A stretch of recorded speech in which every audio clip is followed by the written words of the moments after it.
Well, it was somewhere around noon on a Sunday when I got a call from the pastor. He was looking for someone to fix up the old church. It had been sitting up on that hill, abandoned for over 40 years after getting hit by lightning back in '98. It suffered a bunch of fire damage. So, of course, I agreed to help. I knew something was wrong the second I stepped inside, as an inexplicable chill came over me. Anyway, I shook it off and I set to work. As I started tearing up the damaged floorboards, they were all bad. Well, I uncovered an old rat's nest. It seemed like any of the others I'd seen over my 22 years in the construction business, until I saw the scraps of human hair and bones that the rats had used to make it. Well, suddenly I heard the floorboards on the second floor creaking above me, and the sounds of a young girl weeping.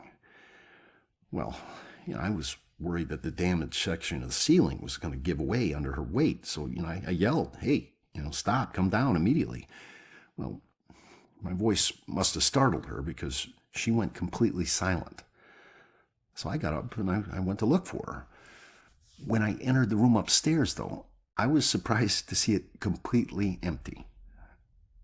It only took me, a minute to make my way up there, and I would have heard her run off if she did.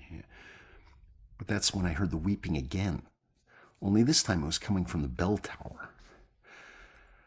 So I climbed up the long, treacherous, curving stairs at the top, and I noticed what I thought was dried blood dotting the way. When I finally got up to the belfry, I was just paralyzed with terror, because lying before me was the withered corpse of a young girl.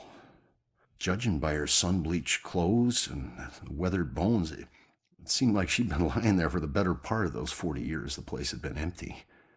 The rats, they picked her bones clean. I took off running. I didn't stop until I got all the way to town. The ravages of time made it impossible for the authorities to get any identity on this girl. It seems Salem will never know who killed her. Some people still claim to hear her weeping there. As for myself, I never went back.